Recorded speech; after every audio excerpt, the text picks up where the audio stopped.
I'm in an open relationship, and my wife wants to have a child with a man I can't stand to keep things fair, but I can't help but feel that this is the greatest insult a husband could endure. Short version of the story, I've been in a 5-way polyish relationship for many years. My wife wants to have a child with one specific person I don't like, and I'm unsure how to oppose it without coming across as controlling. Longer version, my wife, Lori, 34F, and I, 35M, have been together for 16 years and married for 13, maintaining an open relationship since college. About 8 years ago, we met another couple, Kyle, 34M, and Andy, 33F, who were also open and poly. We hit it off immediately. In 2012, Andy got pregnant, and after doing the math, we determined I was likely the father. After discussing the future, we had a commitment ceremony in July 2012 and have lived as a family since. At the time, Andy already had a baby with Kyle, and Lori had 2 children with me. On the periphery was Joseph, 34M, a longtime friend of Kyle's. Joseph, Kyle, and Andy had been in an intermittent intimate relationship since college. Although nothing serious, he was a regular third in their 3 ways. After our commitment ceremony, Joseph occasionally joined us for bedroom activities but remained on the fringes of our relationship. It wasn't a huge surprise when Andy's baby turned out to be Joseph's, not mine. While unexpected, it wasn't an issue. The baby became part of our family, and Joseph became a more regular presence. About a year later, a few major events occurred. Both Andy and Lori became pregnant again. Andy's baby turned out to be mine, and Lori's was Kyle's. Around the same time, Joseph had a severe motorcycle accident, losing his job and apartment. We invited him to move in temporarily to help him recover. That was a year and a half ago, and he's still living with us. Kyle enjoys having him around, both women are fond of him, and the bedroom dynamic works well for them. 3 days ago, Lori hinted at a serious conversation she wanted to have. After some discussion, she admitted she wants another baby, Joseph's baby specifically. She proposed going off the pill and having Kyle and me use condoms until Joseph impregnates her. Her reasoning? She loves him and feels it's only fair since Andy has a child with each of us. The idea was apparently Joseph's. He feels left out because he doesn't have a child with Lori. While I see this as a childish notion, having a baby to fulfill some sense of fairness, I have deeper concerns. First, we already have 6 kids, which is overwhelming. I thought we were done having children and don't want more. Second, Joseph isn't committed to us. The rest of us underwent a commitment ceremony to solidify our bond, but he hasn't. The biggest issue is that I don't like Joseph. I never have. He strikes me as untrustworthy and reminds me of a shady used car salesman. He drinks too much, has bigoted tendencies, and his personality grates on me. I tolerated his presence because of his friendship with Kyle and his fatherhood to one of Andy's children. I hoped he'd eventually leave, especially after recovering from his accident. Now, it feels like he's entrenched in our lives permanently. If this pregnancy happens, I doubt he'll ever move out. Kyle and Andy think Lori having Joseph's baby is romantic, while Lori wants to create a lasting bond with him. I, however, feel increasing anger whenever I see him. I've temporarily tolerated someone I dislike out of kindness, but now I regret it. The thought of him becoming a permanent part of our family makes me furious. How do I approach this? I don't care if Joseph is hurt in the process, but every potential solution seems to harm my family, anger them, or leave me in silent misery. What do you do when every other member of your family wants to include someone new, and you don't? Any insights or suggestions would be appreciated. I don't want to lose the family we've built, but I can't see a resolution that doesn't cause harm. Edit. Thank you everyone for your responses. Your comments have been helpful. It's time for me to head home for the day, so I won't be responding any further.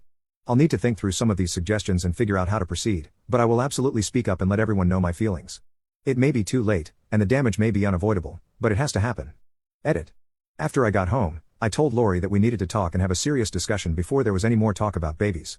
I also told Andy and Kyle that we needed to have a meeting in the morning to discuss Joseph, but that I didn't want to get into it tonight because he and all the kids were home. They quickly figured out that I'm not happy with things, and we'll hash it out tomorrow after Joseph heads to his morning rehab visit and the older kids go to school. Update 1 day later. Wow, where to begin? We had the discussion this morning, and it went about as poorly as expected. I began by clearing the air about my feelings for Joseph. I reminded everyone that he and I have never gotten along and that I've always viewed his presence in our home as a temporary thing. I told them all that I still view it as a temporary thing and that I can't support any moves to make his presence in our home more permanent. That's when Kyle and Andy dropped a bombshell. Following Lori's announcement a few days ago, they'd been talking about asking Joseph to join our family formally through a commitment ceremony, making him a permanent part of our household. They were apparently going to bring it up with me today. I reminded them that, as part of our original commitment, we'd agreed that any additions to our family had to be unanimous, and I made it very clear that I'd never agree to that. My statement led to a huge argument, during which they called me selfish and said that the 3 of them could hold a commitment ceremony without me. I didn't want to go there, but I shut that down by saying, understand that, if you do that, you're not talking about adding someone new to the family. You're talking about replacing me with him. I can't stay in a family that would hurt and disrespect me that way. That led to even more arguing that didn't have any real conclusion. That's when I turned to Lori. I told her that I loved her and that it broke my heart that she wanted to have a child with someone I couldn't stand. I also told her that I found it offensive that he'd ask her to have a child to placate his own ego, but I thought the request was fairly consistent with his lack of character. I reminded her that a child is not an object to be traded for affection or love and that they should only be created as an expression of love.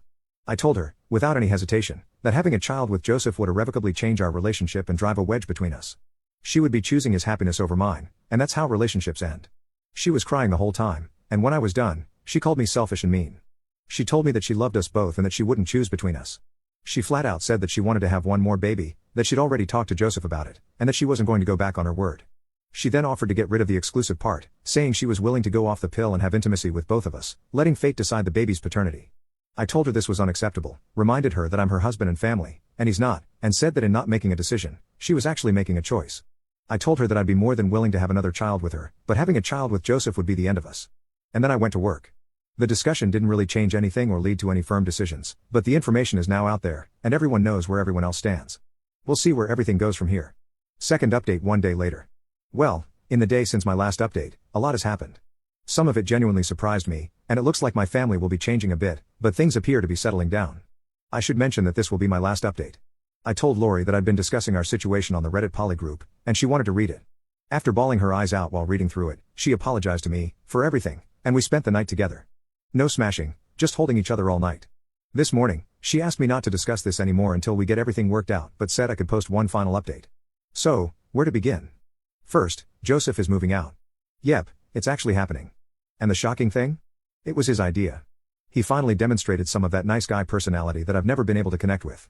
I knew Joseph would be home when I returned from work yesterday, and I was honestly expecting the worst. I was sure someone would have clued him in on our conversation and expected him to react with his usual prick persona.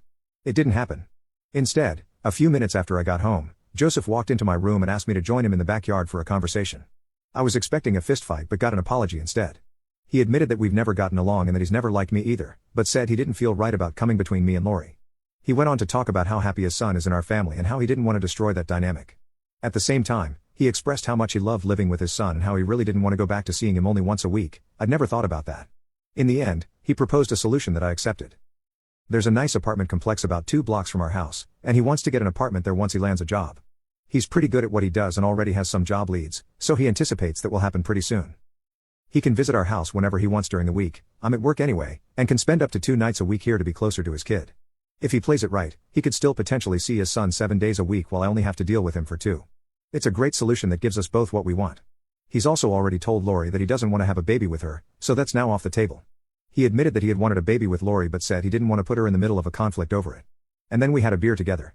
I didn't even complain when he handed me one of his pisswater Coors Lights. Totally not kidding, this guy really does fit certain stereotypes. My low opinion of the guy went up a notch. As for Lori, she was a tearful mess for most of the day, and Joseph taking the baby off the table was fairly devastating for her. After I got home and we talked a bit, she unloaded her soul and told me just how much she wants another baby and how much it hurt her that neither Kyle nor I wanted one with her. And then she felt even more hurt when neither of us even noticed how much it was affecting her. After several hours of talking, we came to an agreement. We're going to have one more baby, but we'll wait another year for it. And, interestingly, she wants it to be mine, not Kyle's or Joseph's. Kyle apparently doesn't have a problem with that at all. So, what about her relationship with Joseph? Well, here's where polyamory and open relationships can get complicated. The commitment ceremony is off the table, but she still wants to date him and have some sort of relationship with him. No babies, no pregnancy, just love and hooking up now and then. She won't ever sleep with him when he's staying over at our house, but she'll still go out on dates with him, visit him at his place from time to time, and stay overnight on occasion, maybe once a month. While I have to admit I'm still not totally thrilled with that, it's really just going back to the relationship they had before he moved in with us. I'll tolerate it for her happiness. Andy, on the other hand, is a problem. She's still furious with me over all of this and isn't showing any signs of backing down. In a way, it's understandable. She's had an intimate and emotional relationship with Joseph since she was 21 years old and is the mother of his child, so she was really looking forward to him becoming part of our family. She was deeply hurt by my rejection. Kyle told me last night that she even talked about leaving the family over it and moving in with Joseph, but that it was just angry talk. Right now, I'm only getting cold stares and slammed doors from her. I really don't know how this is going to resolve itself, but for the sake of our daughter, I'll never stop trying. I put her in the middle of a fight between the fathers of 2 of her children, 2 men she loves, and she's furious with me for forcing the choice. It may take some time for both of us to work through it. Kyle is a bit of a different story. He admitted that he knew Joseph and I didn't get along and apologized to me for not talking to me sooner to make sure I was okay with everything. He apparently blames himself for the arguing, thinking it was his job to run interference since Joseph was originally his friend and I'm a life partner in his family. I told him not to worry about it because it was my fault for not bringing it up myself. Then we had a beer, Sierra Nevada West Coast Porter this time. Kyle has much better taste. So, with that, I'm going to wrap this up. I'd like to thank you all for your insights, commentary, and for putting up with my venting. Posting here gave me a place to mentally work through some of these issues before I broached them with my family, and it probably saved me from making some very ugly comments and choices.